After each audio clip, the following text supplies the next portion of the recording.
I need to tell you about the night my grandson threw a glass of red wine in a black woman's face, and how his parents laughed, and how that woman held more power in her hands than any of us knew.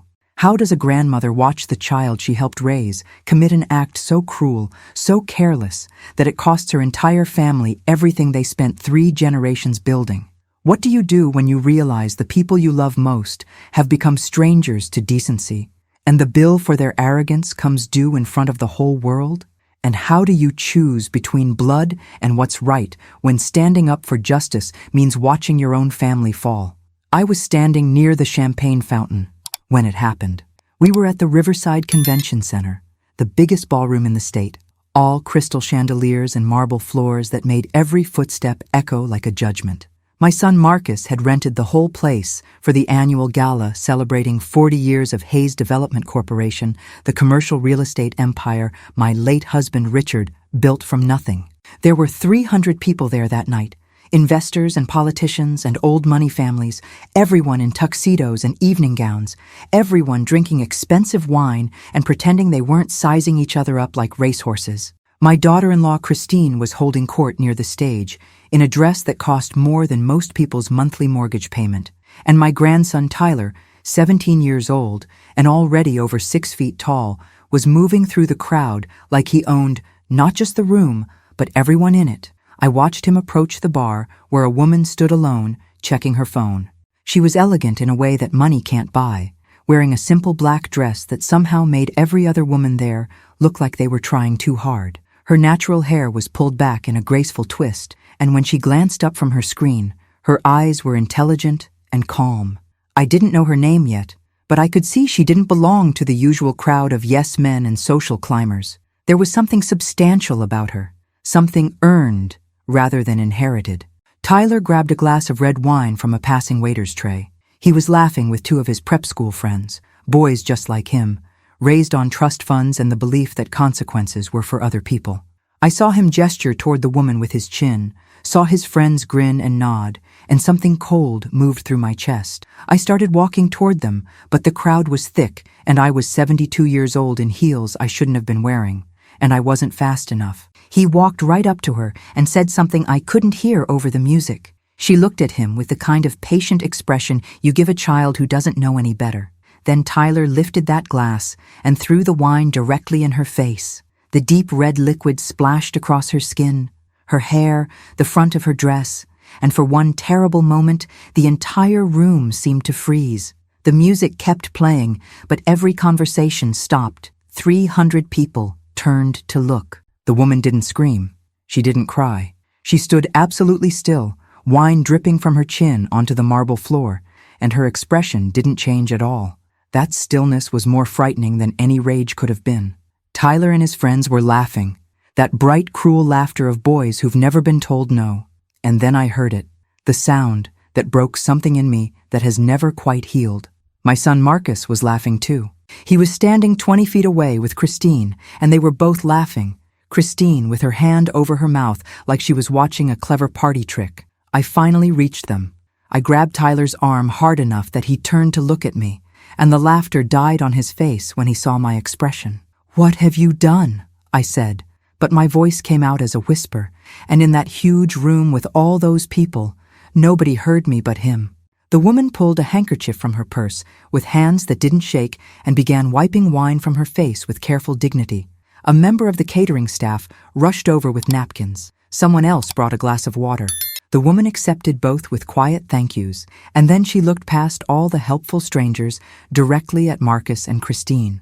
"I'm Veronica Sinclair," she said, and her voice carried across the silent room without her having to raise it. "CEO of Sinclair Capital Group. I came here tonight to finalize our partnership agreement for the Westbridge Development Project. $650 million, largest contract in your company's history." She dabbed at her dress one more time, then dropped the wine-stained handkerchief on the floor. "That contract is canceled. My lawyers will be in touch about the penalty clauses. Enjoy your party." She walked out, and the silence she left behind was so complete I could hear my own heartbeat. Then the whispers started, a low rushing sound like wind through trees before a storm. I looked at Marcus and Christine and saw the color draining from their faces. I looked at Tyler and saw him still smiling, But now the smile was uncertain.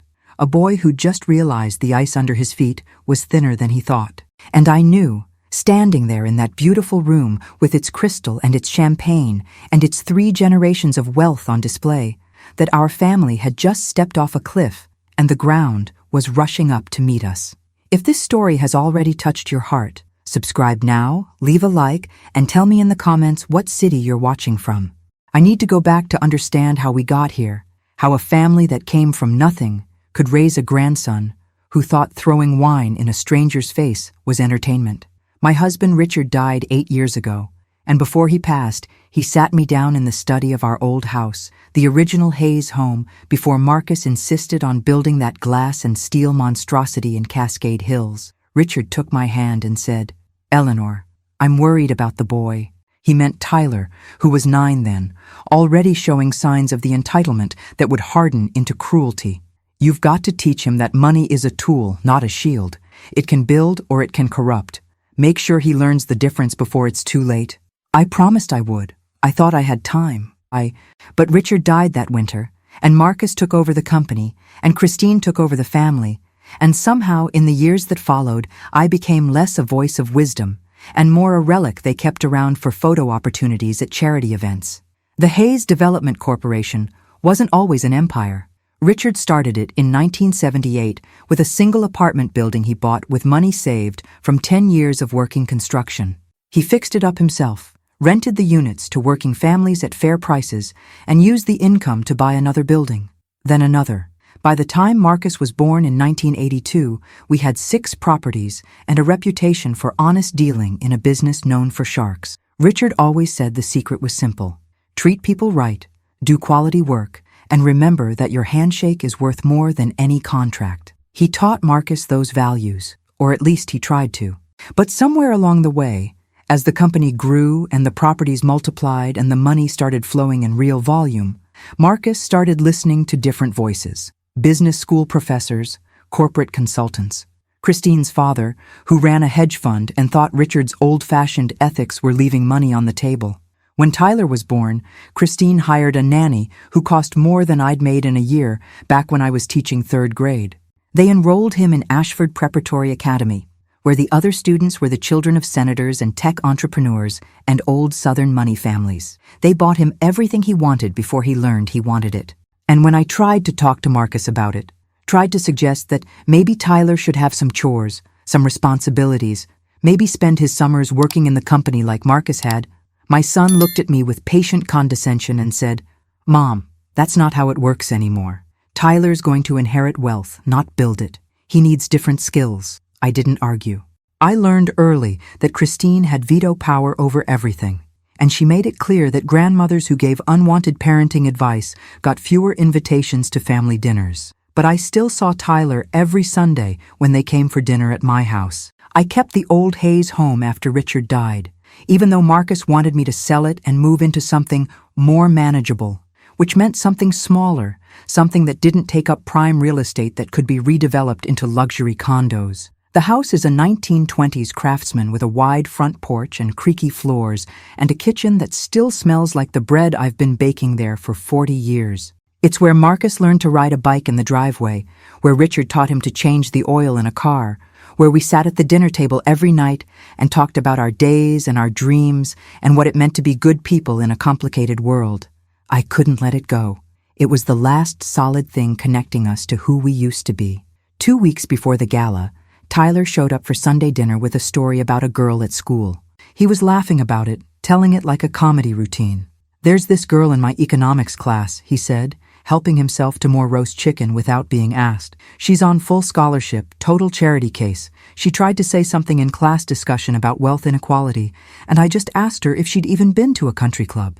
His parents laughed. Christine said, "Well, it's a fair question." I set my fork down carefully and said, "Tyler, why would you try to embarrass someone like that?" He looked at me like I'd asked why the sky was blue. "Grandma, she was embarrassing herself, acting like she understands business when her mom is a waitress." Marcus said, "Mom, don't make a thing out of this. Tyler's right. You can't take economic advice from someone who's never had any." And that was that. We finished dinner. They left. And I sat alone in my kitchen with a knot in my stomach, Richard's words echoing in my head. Make sure he learns the difference before it's too late. But that night, I was still holding a secret that would change everything, though I didn't know it yet. The next morning, I received a certified letter from Sinclair Capital Group requesting a meeting to discuss a potential partnership with Hayes Development. The letter came to my house because my name was still on all the original incorporation documents as co-founder and board member. It was a formality, really, since Marcus ran everything and I'd never used my board vote to contradict him. But the letter was addressed to me personally, and it mentioned that Veronica Sinclair had done extensive research on the Hayes family history and was particularly interested in meeting with me as the matriarch who'd helped build the company from the ground up. I called Marcus and told him about it. He said he'd handle it, that I didn't need to bother myself with business details. I said fine. I should have read that letter more carefully. I should have asked why the CEO of a $6 billion investment firm wanted to meet with me specifically. But I was tired, and I'd learned not to push, and I let it go. Now we had 3 weeks until the Westbridge development financing was supposed to close. Marcus's company had already spent $8 million on planning and site preparation, based on the assumption that Sinclair Capital's $650 million would be there. Without that money, everything stopped. More than that, the penalty clauses Veronica mentioned meant Hayes Development would owe Sinclair Capital $30 million for backing out after preliminary agreements had been signed. Marcus didn't have $30 million in liquid assets. The company was leveraged to the ceiling, loaded up with debt from earlier projects. Everything balanced on the expectation that the Westbridge deal would pay off and make them all very, very rich. If Sinclair Capital enforced those penalties and walked away, Hayes Development would collapse. Everything Richard built would be gone, and it would be because my grandson threw wine in a woman's face while his parents laughed. The morning after the gala, I drove to Marcus's house. It was barely 7 o'clock, but I knew he'd be up, and I was right. He answered the door in his bathrobe looking like he'd aged 10 years overnight. He'd been on the phone with lawyers since midnight. Christine was in the living room with her laptop scrolling through social media with an expression of growing horror. Someone at the party had filmed the whole thing. Tyler throwing the wine, Veronica's calm response, Marcus and Christine laughing. It was everywhere. Twitter, Facebook, Instagram, TikTok, every news site that covered business or social justice or wealthy people behaving badly. The hashtags were brutal. Rich kids ruin lives, Winegate Sinclair, Hayes humiliation. The comments were worse. People were calling for boycotts of Hayes Development properties. Investors were demanding statements. Business partners were requesting emergency calls to clarify their positions. "Mom, not now," Marcus said when he saw me. I walked past him into the living room. Christine looked up from her laptop with red eyes. "This is insane," she said. "It was a joke, a stupid teenage joke. She's ruining our lives over a joke." I sat down in the chair across from her and said, "Where's Tyler?" She waved a hand vaguely toward the upstairs. "In his room. He's upset. People from school are messaging him terrible things." I felt something harden in my chest. He should be upset. What he did was cruel and wrong. Marcus turned on me then. "Jesus, Mom, whose side are you on? We're in crisis here. Dad built this company over 40 years, and now some woman with an agenda is trying to destroy it because she can't take a joke." I stood up. "She's not destroying anything. We destroyed it ourselves. You destroyed it by teaching your son that other people don't matter. And now, we're all going to pay for it." I left before either of them could respond. I drove home through streets that felt foreign, even though I'd lived in this city my entire adult life. The trees were just starting to turn. Early October colors, gold and red against a sky so blue it hurt to look at. I thought about Richard, about the promises I'd made and failed to keep. I thought about the girl in Tyler's economics class, the scholarship student he'd humiliated, and about how many other people my family had hurt without even noticing because we'd become the kind of people who didn't have to notice. And I thought about Veronica Sinclair, standing there with wine dripping down her face, not crying, not screaming, just canceling $650 million with the same calm voice you'd use to decline a dinner invitation. I realized I didn't even know who she was beyond that one moment of dignity. And that seemed wrong, seemed like another failure in a long chain of them. I got home and opened my laptop, something I still wasn't entirely comfortable with, but had learned because the world demanded it. I searched for Veronica Sinclair and found more than I expected. She'd grown up in Memphis, the daughter of a single mother who cleaned houses. Full scholarship to Vanderbilt, then Harvard Business School, first in her class. She'd worked her way up through Goldman Sachs, made a fortune in the recession buying distressed assets everyone else was running from, then started her own firm at 35. Sinclair Capital Group now managed over $6 billion in real estate and infrastructure investments across 20 states. She sat on the boards of 3 Fortune 500 companies and 2 major charitable foundations. She'd been named one of the most powerful women in finance by 3 different magazines, and 6 months ago, she'd given the commencement speech at Howard University, where she talked about dignity, excellence, and the responsibility that comes with success. "We don't rise to pull the ladder up behind us," she'd said. "We rise to make sure there's a better ladder, and then we teach others how to climb." I sat in my quiet house and cried.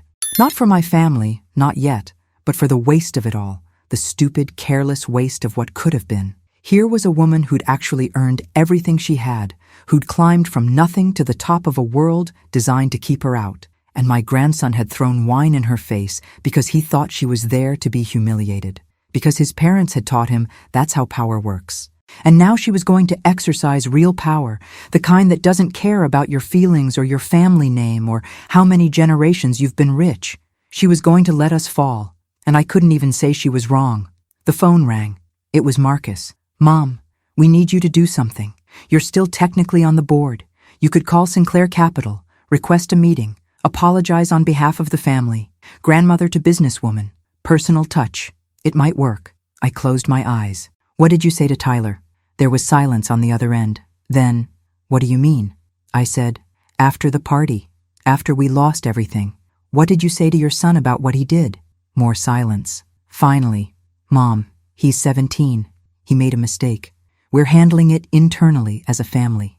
But right now we need to focus on damage control." I hung up on my own son. I'd never done that before in my life. Then I sat in the growing darkness of my living room and tried to figure out who I was going to be in what came next, knowing that I couldn't be both a peacemaker and a woman with any self-respect left. The lawyers came the next day. Not our lawyers, Sinclair Capital's lawyers. 3 of them in dark suits, carrying briefcases and wearing expressions of polite inevitability. They met with Marcus in his office downtown and laid it out plainly.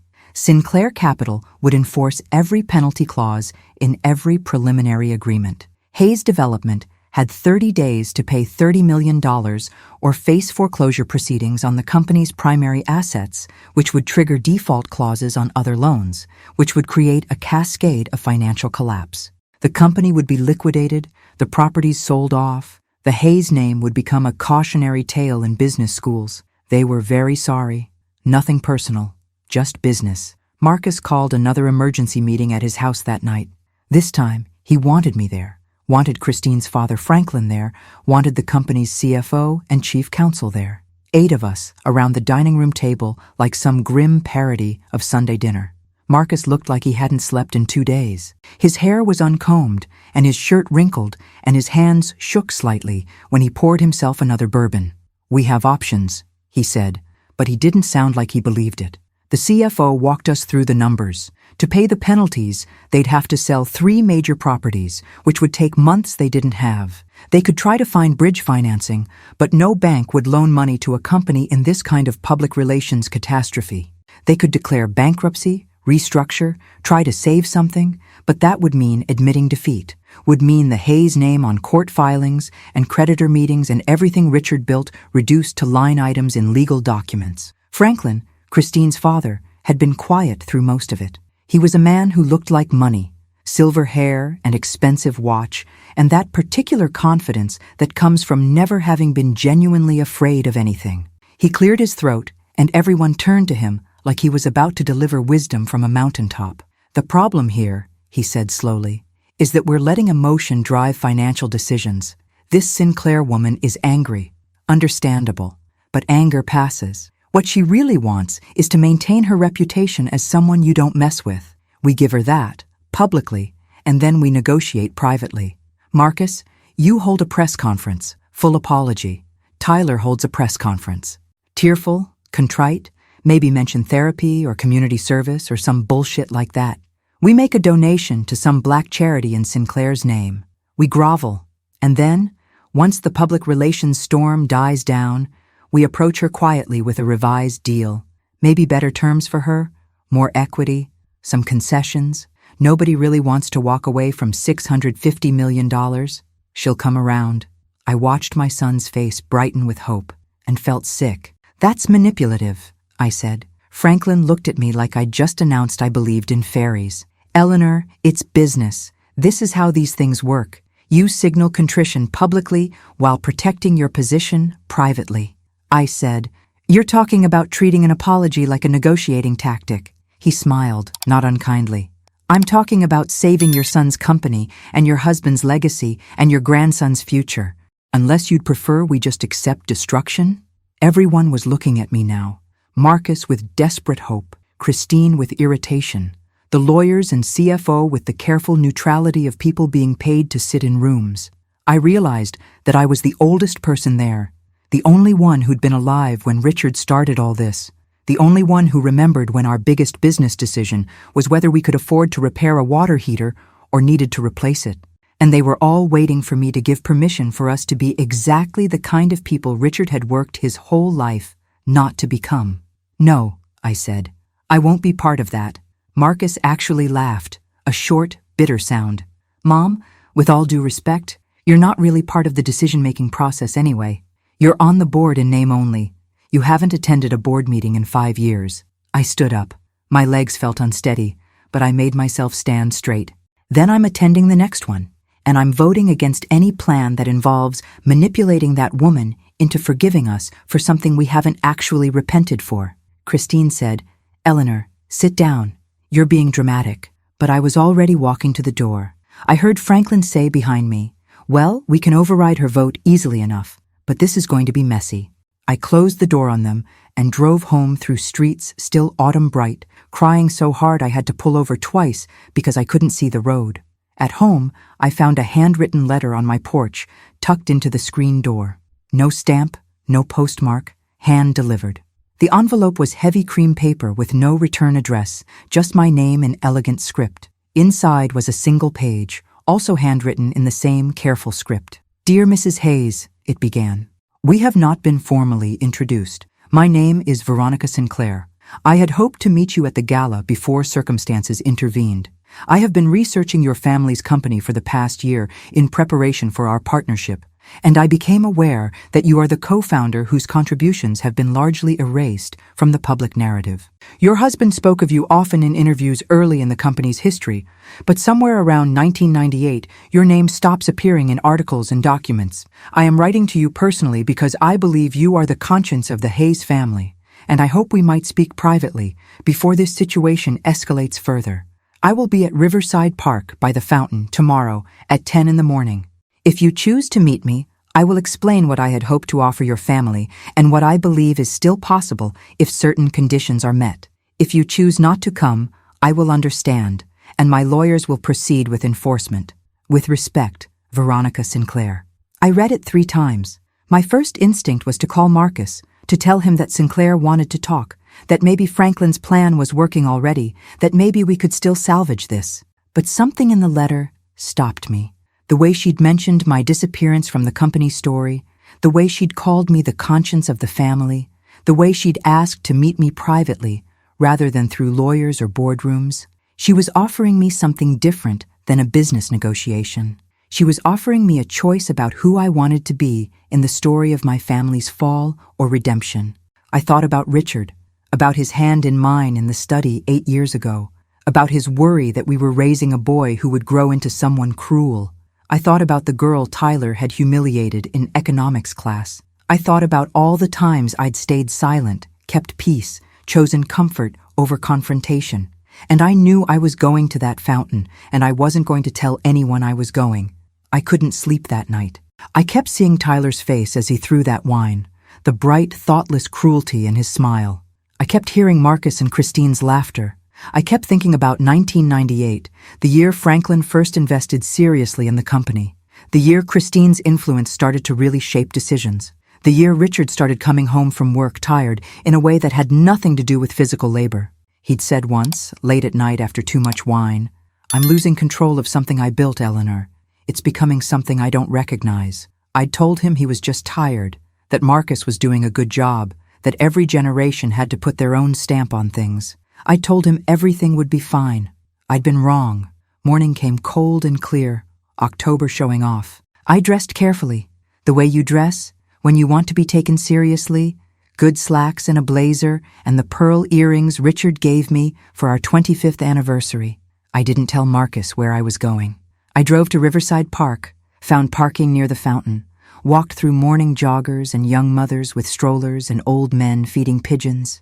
Veronica Sinclair was already there, sitting on a bench in jeans and a simple jacket, looking nothing like the polished CEO from the gala, and everything like a woman who'd grown up watching her mother work 3 jobs and had promised herself something different. She stood when she saw me. "Mrs. Hayes, thank you for coming." I sat down beside her and said, "Tell me what you want." She smiled slightly. "I want to know if there's anyone in your family who understands what your grandson did was about more than spilled wine and hurt pride." I looked at the fountain, water still running even though the season was turning. "I understand," I said. "I don't think anyone else does." She nodded slowly. "I researched your company for a year before making my investment offer. I read everything I could find about Richard Hayes, about how he started small and built with integrity. I talked to people who worked for him, who rented from him, who did business with him. Everyone said the same thing. His word was gold, he treated people fairly, he believed success should lift everyone up. That's why I wanted to partner with Hayes Development, not because of the returns, though those would have been good, but because I thought I'd found a company that still believed in doing right by people while making money. I thought I'd found someone like my own mother, who taught me you can rise without stepping on anyone's neck. She paused, watching a mother push a toddler on a swing nearby. Then I came to your gala and spent an hour watching your family operate, your son and daughter-in-law treating the staff like they were invisible, your grandson and his friends making jokes about the scholarship kids at their school, the casual cruelty of people who've never had to think about consequences. And then he threw wine in my face in front of 300 people, and his parents laughed, and I realized the company I'd researched doesn't exist anymore. Richard Hayes's integrity died with him. What remains is just another empire of exploitation wearing a good man's name.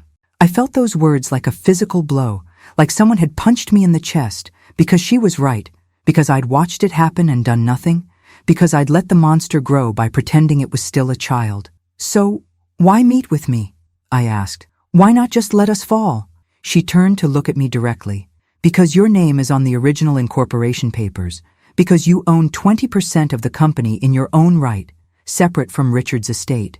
Because the articles of incorporation, the ones Richard filed in 1978, include a clause that allows any co-founder to call for a vote of no confidence in current leadership if they believe the company's values have been compromised. And because I found letters, Mrs. Hayes.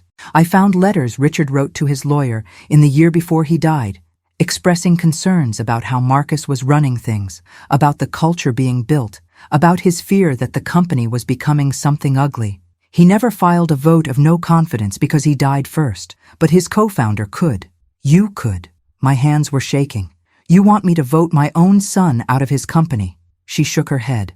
"I want you to vote your family back to its values. Here's what I'm offering. I'll proceed with the original investment, $650 million, if Hayes Development agrees to major restructuring. New leadership team, with Marcus moving to an advisory role. Independent board members from outside the family. Mandatory training on workplace culture and dignity for all employees. And a condition that Tyler complete 2,000 hours of community service with real accountability before he's allowed any role in the company, and that his parents publicly acknowledge what he did was racist and cruel. Not a joke. I'll even waive the penalty clauses if these conditions are met within 30 days. I stared at her. "You're asking me to destroy my relationship with my son." She stood up, preparing to leave. "I'm asking you to save your family by forcing them to become people worthy of being saved. But I need your answer now, Mrs. Hayes. I'm flying back to New York this afternoon. Either you're willing to use your co-founder rights to call that vote and force this restructuring, or my lawyers will proceed with liquidation, There's no third option, no negotiation, no compromise. This is about dignity, yours and mine, and about whether anything of Richard's real legacy can be preserved or whether we just let it rot completely under the weight of entitlement and casual cruelty. She handed me a card with her direct number.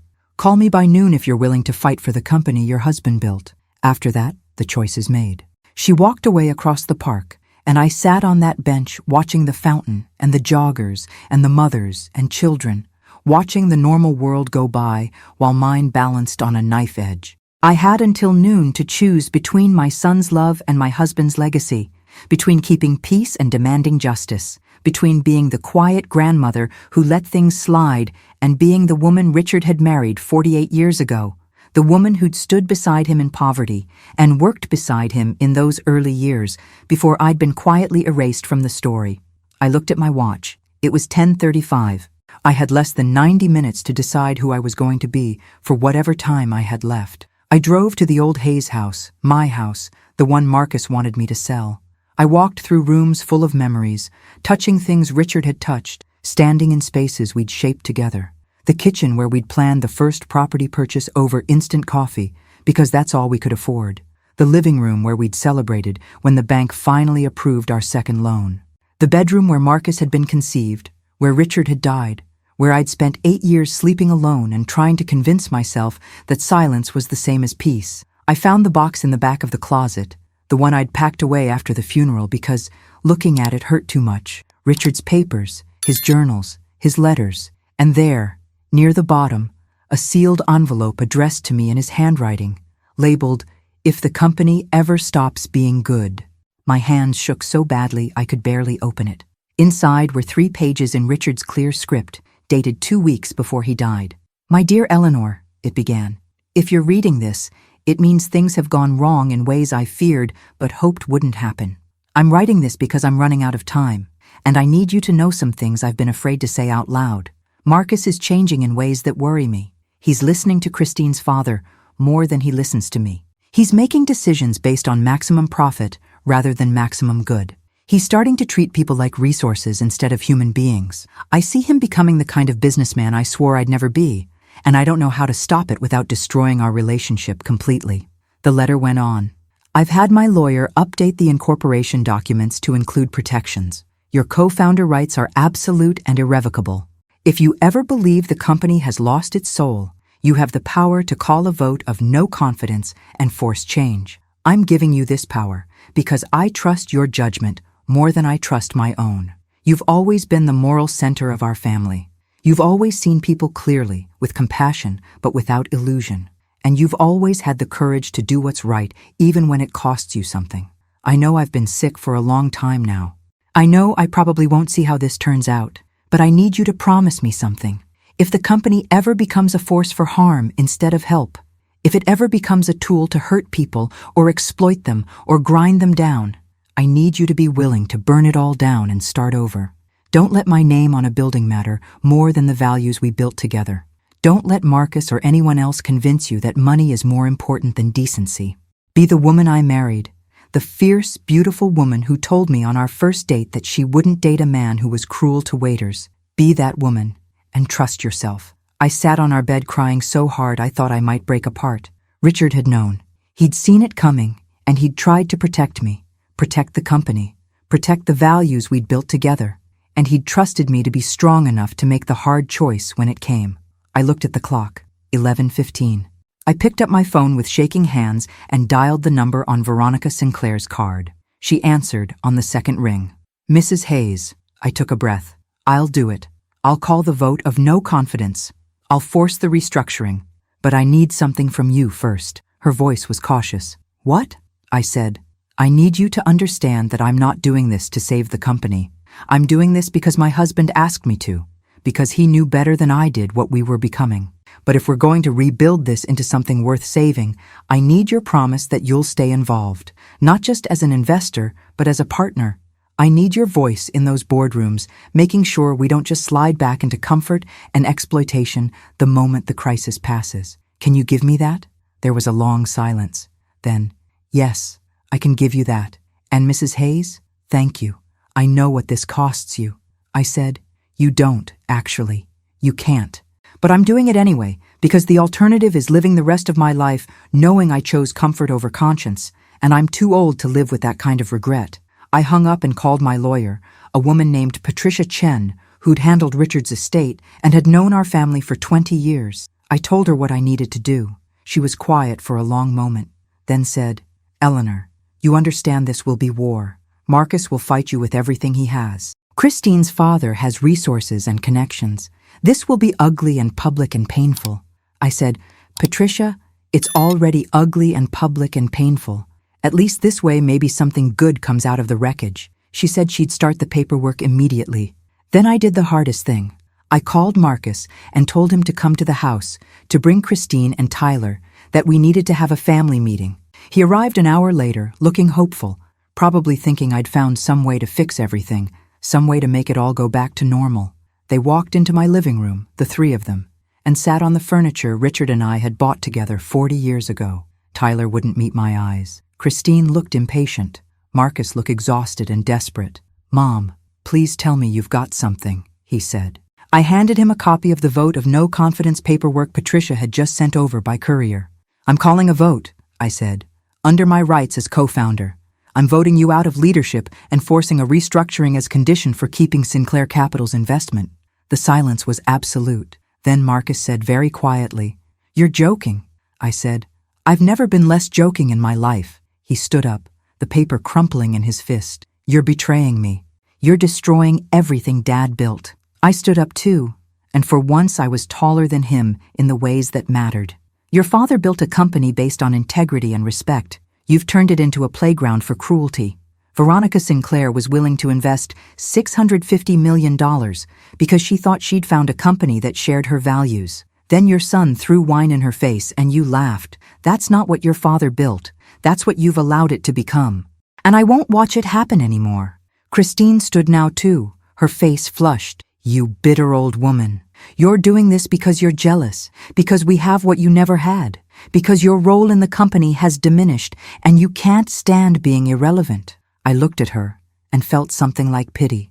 "I'm doing this because someone has to, and because my husband trusted me to protect what mattered when everyone else forgot." Tyler, still sitting, finally looked up. His eyes were red. "Grandma, I'm sorry. I'm really sorry. I didn't mean to hurt anyone. I didn't think it would matter." And that, more than anything, broke my heart, that he genuinely hadn't thought it would matter, that he'd been raised so thoroughly in a bubble of privilege that throwing wine in a stranger's face seemed like a joke instead of an assault on someone's dignity. "I know you didn't think," I said softly. "That's the problem. You've been taught that you don't have to think about other people, but you're going to learn now, even if it's the hard way." Marcus was pacing now, his face working through emotions faster than I could track them. "I'll fight this. I'll get lawyers. I'll prove you're not competent to make this decision. I'll tie this up in court for years." I said, "You could do that, but Sinclair Capital will enforce the penalties while you're fighting, and the company will collapse anyway. Or you can accept the restructuring, keep the investment, and actually have a chance to build something good again. Your choice." He stopped pacing and looked at me with something I'd never seen in his face before, something that might have been hatred or might have been grief. I couldn't tell. "I will never forgive you for this," he said. I nodded. "I know. I'm not asking for forgiveness. I'm just asking you to be better than you've been. For your sake, and Tyler's, and everyone who depends on this company for their livelihood." They left without another word. Christine slammed the door hard enough that a picture fell off the wall, glass shattering on the floor. Tyler followed them out with his shoulders hunched like he was walking into a storm. I stood alone in the sudden silence and felt the weight of what I'd just done settle onto me like a physical thing. I'd chosen my husband's memory over my son's love. I'd chosen a stranger's dignity over my family's pride. I'd chosen to be the woman Richard had believed I was, even though it meant potentially losing everyone I had left. I cleaned up the broken glass from the picture frame, and my hands were steady now, steady in a way they hadn't been in years. The picture was from Tyler's 8th birthday, all of us smiling around a cake, Marcus with his arm around my shoulders, everyone happy and unaware of what we'd become. I threw it away, frame and all. The next 3 weeks were brutal in ways I hadn't fully imagined. The vote of no confidence was legally unassailable. Patricia had made sure of that, but Marcus fought it anyway with every tool he had. He tried to argue that I was mentally incompetent, that I was being manipulated by Sinclair Capital, that Richard's letters were forgeries, that the original incorporation documents were invalid. Franklin brought in lawyers from 3 different firms. They filed injunctions and motions and appeals. The whole thing played out in business news and social media with the same breathless attention as the original wine-throwing incident. Analysts speculated. Investors panicked. Employees worried about their jobs. And my family stopped speaking to me entirely. I spent those 3 weeks alone in my house, alone in a way I'd never been even after Richard died. At least then I'd had sympathy, casseroles from neighbors, calls from friends checking in. Now I had silence. The few friends I had who were also friends with Marcus and Christine chose sides, and they didn't choose mine. Church was awkward. The grocery store was awkward. Walking through my own neighborhood was awkward because everyone had seen the news. Everyone knew I'd voted against my own son. Some people probably thought I was heroic. Others definitely thought I was a traitor. Nobody knew quite what to say to me, so mostly they said nothing. But Veronica called me every few days, not to talk business, but just to check in. "How are you holding up?" she'd ask, and I'd tell her the truth, that I was lonely and scared and questioning everything, that I'd wake up at 3 in the morning, wondering if I'd destroyed my family for nothing, if maybe I should have just kept quiet like I'd been doing for years. She'd listen without judgment, and then she'd say something like, "You know what my mother used to tell me?" She'd say that doing the right thing doesn't feel good right away. It feels lonely and hard, and you question yourself constantly. But 10 years later, when you look back, you'll know you were on the right side of your own story. And that's worth more than comfort. I'd cry and thank her and hang up, and somehow I'd make it through another day. The judge finally ruled on all of Marcus's motions 2 days before the deadline. Everything was dismissed. The vote of no confidence was valid. The restructuring conditions were legally enforceable, and Hayes Development had 48 hours to accept the terms or face liquidation. That night, Marcus called me for the first time in 3 weeks. His voice was flat, emptied out. "We're accepting the terms. I'm stepping down to advisory. Tyler's starting his community service next week. Christine and I are releasing a statement taking responsibility. You win. I hope you're happy." I said, "I'm not happy. I'm heartbroken. But I'm doing what your father asked me to do." He said, "Don't talk to me about my father. You don't have that right anymore." And he hung up. But that's not where the story ends, not where the real climax happens. That came 5 days later, at the first restructured board meeting. Veronica had flown in from New York. There were 3 new independent board members, people with actual expertise in real estate and corporate ethics and community development.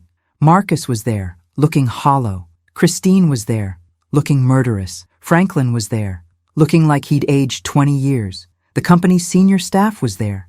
And I was there, sitting in a room where decisions would be made and my voice would actually count for the first time in decades. The new board chairman, a man named James Washington, who'd built affordable housing in 8 cities and had a reputation for being both brilliant and uncompromising, called the meeting to order. He walked us through the restructuring plan. New equity splits that reduced Marcus's majority control. New mission statement that explicitly committed to ethical development and community benefit. New policies on workplace culture and accountability. New requirements for transparency and independent oversight. It was everything Richard would have wanted, everything the company should have been all along. Then James said, "We need to address the incident that precipitated this crisis. Tyler Hayes, step forward, please." Tyler had been sitting in the back of the room with his parents. He stood slowly, looking younger than 17, looking terrified. James said, "You're here because your grandmother gave you a chance you didn't earn and probably don't deserve. You're here because Sinclair Capital agreed to move forward on the condition that you understand what you did and work to repair it. So I'm asking you now, in front of everyone, what did you do and why was it wrong?" Tyler looked at his parents. Marcus nodded slightly. Tyler took a breath and said, in a voice clearly rehearsed, "I threw wine at Ms. Sinclair. It was assault. It was racist. I did it because I thought it would be funny, and because I didn't see her as a real person with dignity and feelings. I was wrong. I'm sorry. The words were right, but they came out mechanical, a performance for an audience. James looked at him for a long moment. Then he said, "That's a start. But sorry isn't enough. Your community service starts tomorrow. You'll be working at a food bank in the North End, the part of town where people live who don't have trust funds or prep school or parents who can buy them out of consequences. You'll work there 20 hours a week for 2 years. You'll be supervised. Your phone will be locked in a drawer during your shifts. You'll interact with people who need help, and you'll learn that their lives matter as much as yours. And at the end of those 2 years, if you've learned something real, if you've actually grown into someone better, then maybe you'll be allowed back into this company. Maybe. No guarantees." Tyler nodded, tears running down his face now, real tears instead of performed ones. Christine started to say something, but Marcus put a hand on her arm, and she stopped. James turned to them next. "And you two, you're his parents." You laughed. "You've raised him to believe that other people exist for his entertainment. So here are your conditions. You're both required to participate in 6 months of family counseling focused on racism, privilege, and accountability. You'll both be shadowing Sinclair Capital's community investment team for the next year, learning how real development works, the kind that actually helps people instead of just extracting wealth from neighborhoods. And you'll both be writing personal letters of apology to Ms. Sinclair, not for the lawyers but for real, explaining what you understand now that you didn't understand then. She'll read them. Whether she accepts them is up to her." The room was silent. Then Veronica spoke for the first time. "I want to be clear about something. I'm not here for revenge. I'm not here to humiliate anyone or grind them down. I grew up watching my mother be treated like she was disposable, like her dignity didn't matter because she cleaned other people's houses. I spent 30 years building power specifically so I could stand up to people who treat others that way. What happened at that gala wasn't just about me. It was about every Black woman who's had to smile through disrespect, every person who's been made to feel small by someone who has more money or power or privilege. Tyler, your grandmother gave you a gift by forcing you into this situation. She gave you the chance to grow into someone better than you were. Don't waste it." She turned to Marcus and Christine. "And you two, you're getting a chance to keep your company, your wealth, your status. All I'm asking in return is that you actually earn it by becoming people who deserve it. That's not punishment. That's grace you haven't earned but are receiving anyway." Then she turned to me. "Mrs. Hayes, I want to thank you publicly for your courage. You chose integrity over comfort, and that's rare. I know it cost you. I hope someday your family understands what a gift you gave them." I couldn't speak. I just nodded, tears running down my face, the weight of 3 weeks of loneliness and doubt lifting slightly, just enough that I could breathe again. The meeting continued for another 2 hours, working through details of the Westbridge project, new hiring policies, community benefit agreements. Marcus contributed occasionally, his voice professional and flat. Christine sat in silence. Tyler was dismissed back to his parents halfway through. When it finally ended, people filed out in small groups, everyone processing what had just happened. I gathered my things slowly, tired in my bones. Marcus waited until the room was mostly empty, then came over to where I was standing by the window. "Mom," he said, and his voice cracked on the word. I turned to him. He looked at me with eyes that were red and hollow, and maybe starting to see something he hadn't seen before. "I don't know if I can forgive you," he said, "but I think I'm starting to understand why you did it." I reached out and touched his arm, the first time I'd touched him in 3 weeks. "I love you," I said. "I love Tyler. I love our family. That's why I couldn't let us keep becoming something ugly. Your father built something good, and we owe it to him and to everyone who depends on this company to keep it good, even when that's hard." He nodded slowly. "He did ask you, didn't he? In his letters. He asked you to do this if it ever came to it," I said. "He asked me to be brave enough to choose what was right over what was easy. I'm sorry it had to be this way, but I'm not sorry I did it." He pulled me into a hug then, quick and awkward, and whispered, "I'm sorry too, for all of it, for not being the son he wanted, for not being the father Tyler needed, for laughing when I should have stopped him." Then he let go and walked out before I could respond. I stood alone in the empty boardroom and let myself cry, the kind of crying that comes from relief and grief and hope all tangled together. Veronica came back in. She'd been waiting outside. "You okay?" she asked. I nodded. "I think so. I think maybe we all will be, eventually." She smiled. For what it's worth, I read your husband's letters, the ones his lawyer provided as part of the documentation. He wrote about you with so much love and respect. He said you were the strongest person he'd ever known, that you had a core of steel wrapped in kindness. He was right. I laughed through tears. I don't feel strong. I feel exhausted. She said, strength isn't feeling confident. It's doing what needs to be done, even when you're terrified. You did that. Your family will survive this, and maybe they'll be better for it. If this story has touched your heart, subscribe now, leave a like, and tell me in the comments what city you're watching from. That helps us keep sharing stories of strong women, families, and the unexpected turns of life. It's been 6 months since the restructuring. Hayes Development is still standing, still operating, still building. The Westbridge project is moving forward with new community benefit agreements that actually mean something. They're including affordable housing units, local hiring requirements, partnerships with minority-owned contractors. It's profitable, but it's also good, the way Richard always believed business should be. Marcus is adjusting to his advisory role. He's quieter now, more thoughtful. He calls me once a week, usually on Sunday evenings. We don't talk about business much. Mostly we talk about his memories of his father, about what he wishes he'd learned earlier, about what he's trying to teach Tyler now that it's almost too late. Tyler finished his first 6 months at the food bank last week. His supervisor says he was resistant at first, sullen and slow, clearly there only because he had to be. But something shifted around month 3. He started actually talking to people, learning their names, hearing their stories. He met a woman his own age who came in with her baby, working 3 part-time jobs and still needing food assistance.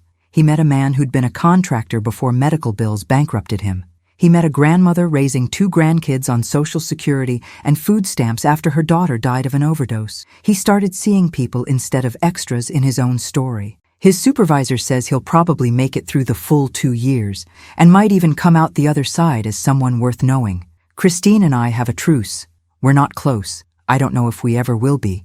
But she completed her required work with Sinclair Capital's community team, and according to Veronica, she actually engaged with it, asked hard questions, started questioning some of her assumptions. She'll never be warm with me, but she stopped being actively hostile, and for now, that's enough. Franklin stopped speaking to me entirely, which honestly might be for the best. Some people can't forgive you for forcing them to look at uncomfortable truths. I've made peace with that. I still live in the old Hayes house. Marcus stopped asking me to sell it. I think he understands now what it represents, the solid foundation that everything else was built on. The place where Richard's values still live in the walls and floors and the smell of bread baking on Sunday mornings. Tyler comes by sometimes, usually after his shifts at the food bank. He'll sit at the kitchen table and tell me about the people he's met, the things he's learning. Last week he said, "Grandma, I'm sorry I had to learn this way. I'm sorry you had to make everyone hate you just to wake me up." I said, "I don't need apologies. I need you to become someone your grandfather would be proud of. Someone who uses privilege to lift others up instead of pushing them down." He nodded and cried a little, and I held his hand across the table, and it felt like maybe we were building something new on top of all the wreckage. Veronica and I have become friends, which surprises both of us. She comes through town every few months for board meetings, and we have dinner, just the 2 of us, 2 women who come from completely different worlds, but somehow ended up fighting the same battle. She tells me about her projects, about the difference between making money and making meaning. I tell her about my family, about the slow, painful work of rebuilding trust and teaching old dogs new tricks. We laugh a lot. We cry sometimes. She reminds me of who I used to be before I got small and quiet and started choosing peace over principles. She says I remind her of her mother, of the generation of women who kept their families together through dignity and steel. The Hayes name is slowly being rehabilitated. The social media storm has passed, replaced by new scandals and controversies. The business press has written about the restructuring as a case study in corporate governance and family reconciliation. There was an article in a major business magazine calling me the grandmother who saved her family by refusing to let them fail quietly. I don't know about saving anyone. I just know I couldn't watch people I love become people I couldn't respect, couldn't let Richard's life's work turn into a monument to cruelty and entitlement. I'm 73 now. My knees hurt in the morning, and my hands don't work quite right when it's cold. I don't know how much longer I have, but I know I'm not done yet. Richard left me instructions for if the company ever lost its soul, but he also left me instructions for if it ever found its way back. There's another sealed letter in his box, one I haven't opened yet because its label says, "If they finally understand." I'm waiting to see if Marcus really changes, if Tyler really grows, if Christine really learns to see past her privilege. Waiting to see if we can become a family that actually deserves the second chance we've been given. Some days are harder than others. Some days I miss the easy comfort of Sunday dinners where nobody argued, where we could all pretend everything was fine. Some days I wake up lonely, wondering if the price of integrity was too high. But then I walk through my house, past the pictures of Richard and the memories of all we built together, and I know I made the right choice. Better to be lonely and right than comfortable and complicit. Better to lose approval than lose yourself. Last Sunday, Marcus brought his family for dinner for the first time in 7 months. It was awkward at first, everyone carefully polite, stepping around the wounds, still healing. But then Tyler started telling a story about a regular at the food bank, an old man who gives him advice about life and work and character. And Marcus actually listened, really listened, asking questions and engaging instead of checking his phone. And Christine set the table without being asked and remembered how I like my coffee. And for maybe 20 minutes, we were just a family again, imperfect and damaged but still showing up, still trying. After they left, I found another handwritten note on my kitchen table. This one was from Tyler, written on the back of a food bank receipt. "Grandma," it said, "I'm starting to understand what you did and why. I'm not there yet, but I'm trying. Thank you for not giving up on me even when you gave up on who I was. I'm going to become someone better. Promise. Love, Tyler." I cried reading it. The good kind of crying, the kind that comes from hope instead of grief. I think about Veronica Sinclair sometimes, about how she could have just walked away that night, could have just canceled the contract and moved on to the next deal, the next company, the next set of partners who would treat her with the respect she'd earned. She didn't have to give us a chance. She didn't have to offer the restructuring or sit on the board or become my friend. She chose grace over revenge, chose to believe people could change if given the right pressure and the right support. That choice saved my family, not because it let us off easy, but because it forced us to confront who we'd become and gave us a path to becoming something better.